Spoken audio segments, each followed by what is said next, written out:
31-year-old Charles Madison.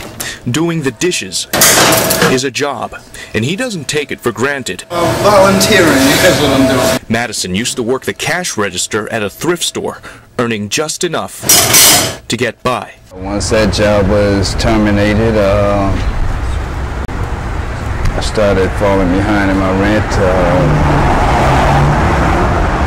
which led to me getting evicted from my apartment.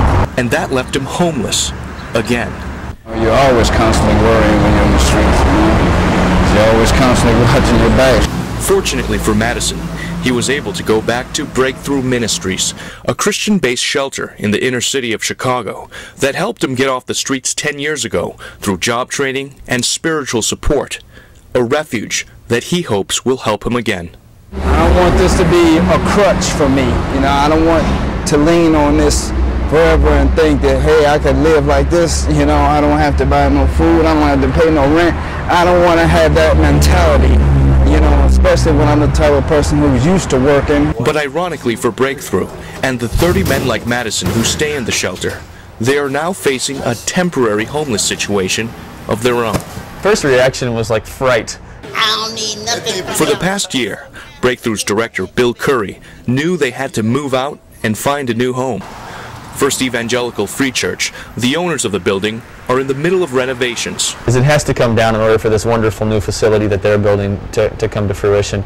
Breakthrough is also waiting for their new building to be completed on the west side, but that won't happen until all the funding is raised. For now, they'll have a place to stay. The only problem is that the building and the space will be much smaller. This is the food pantry where the men stored their food. This is where they'll store it now. And it's about probably 1/10 the size of what we're accustomed to. This is where the men used to sleep. This is where they'll sleep now. So they'll have 5 people that'll sleep in this room. So you're going to have to tear all this down? Yeah, for people to sleep in here? Yeah. That sounds like it's going to be sort of a pain.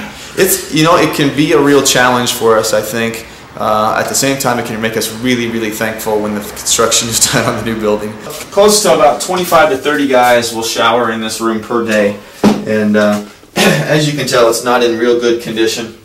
One of the things that we're trying to do is to, even though we'll only be here for a short period of time, we still want to treat people with dignity and respect. So we're going to try to fix this up and make it nicer. Of course, we need some help with that too. If you know a plumber or if you know a drywall person or someone is a tiler, we could use their help. Yes, working. It's right here on the chair. Even though the temporary shelter is about 2/3 of what they used to have, Curry believes this is just another challenge with a purpose. Sometimes shared suffering brings a group of people together. And so that's what we're really looking forward to over the next 8 to 10 months. What we hope is 8 to 10 months. But what concerns him is the reality that some men looking for a place to stay will have to be turned away. Our staff will be working with other shelters to try to help find them places to stay. But I'm sure they generally have, you know, they're generally full as well. Ultimately, it's going to mean there's going to be guys out on the street. Madison knows his new living conditions won't be ideal, but he says a breakthrough in his faith has helped him put the situation into perspective. Growing in my faith, you know, in Jesus, you know.